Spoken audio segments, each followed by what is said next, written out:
Born in Bristol, Rhode Island, Billy Andrade was introduced to golf at an early age. Unlike many who dive into the game, it came easy to Billy. My introduction was from my grandparents, and having a chance to drive this motorized cart around, and then the game just kind of came natural to me, and I got the bug at an early age.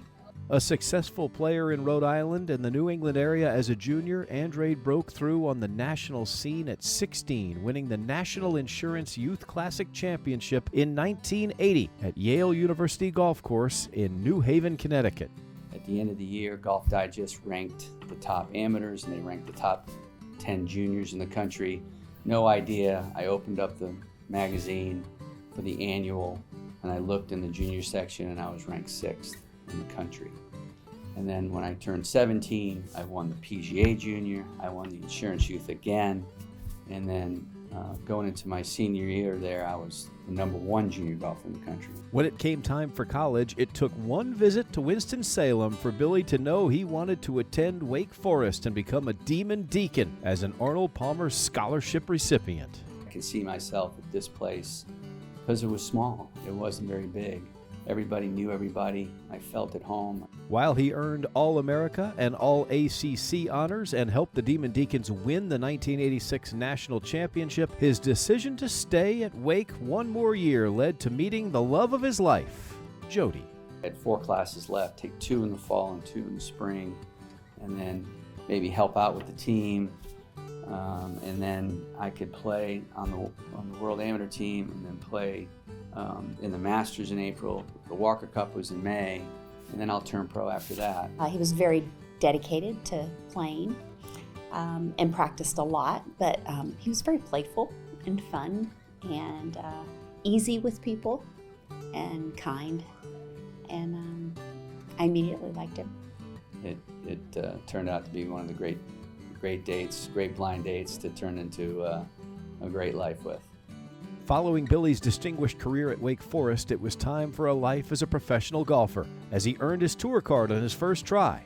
But the early years weren't all sunshine and rainbows. I was, surviving, and then I got married, and then settling in here in Atlanta, and then, just trying to keep my status, and then just trying to keep getting better. I was fortunate enough to do that. In 1991, Billy's life changed during a 2-week stretch where he won back-to-back at the Kemper Open and the Buick Classic. You validate all the hard work you put in, and because before you win, you think, maybe hope you can win, but until you do it on that level and on that stage, I won in junior golf, I won in amateur golf, but now here you are against the greatest players in the world, and to do it is just total satisfaction.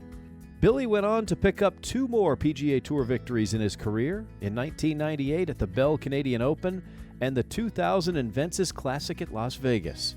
When he became eligible in 2014, Andrade joined the PGA Tour Champions, and in 2015 picked up 3 wins.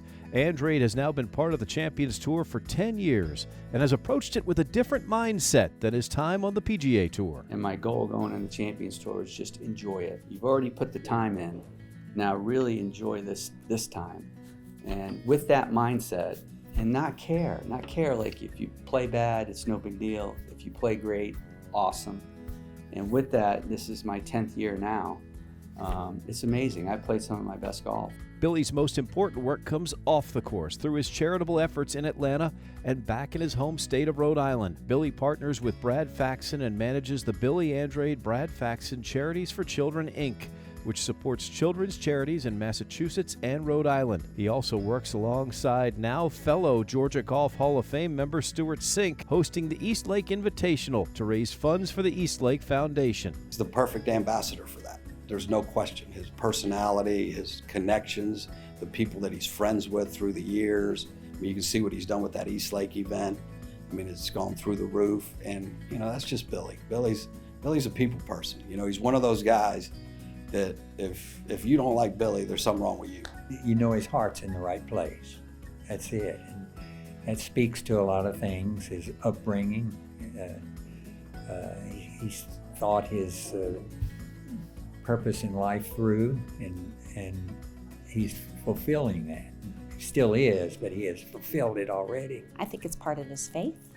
I think it's part of his family culture to focus on others and help them out when you can. Andrade saw early in his career the impact that could be made and wanted to ensure he did his part to give back through the game that has meant so much to him. You know, I grew up in an unbelievable home. My parents were great. And a lot of kids grow up and they don't have that. And I just felt like through the game of golf, which has given me so much, you know, I have some free time I think we can do and we can give back. And it's just something that's a part of my DNA. I think the thing that came across is his willingness to give time to anybody. I noticed that right off. You wouldn't have been able to tell whether he had shot well or not, missed the cut or not, because he was so gracious to those around him. Billy's commitment to charitable giving resulted in him receiving the 2022 Payne Stewart Award, which is presented annually by the PGA Tour to a professional golfer who best exemplifies Stewart's values of character, charity, and sportsmanship, and is voted on by his peers. You can win tournaments, you can win great tournaments, but to be a part of that group is the best. With his impact on and off the course, in his adopted state, Billy Andrade now takes his spot in the Georgia Golf Hall of Fame. Very happy for him, much well-deserved. You know, I think I was as excited for him to get into Georgia as I was for him to get the Payne Stewart Award. I mean, it's just two great honors, and it couldn't happen to a better guy. I mean, Billy's one of the all-time greats, no question. There's only a select group of players that are in this select group, and just honored and proud, very, very excited that my adopted hometown is recognized, that a Yankee can get in the Georgia Hall of Fame.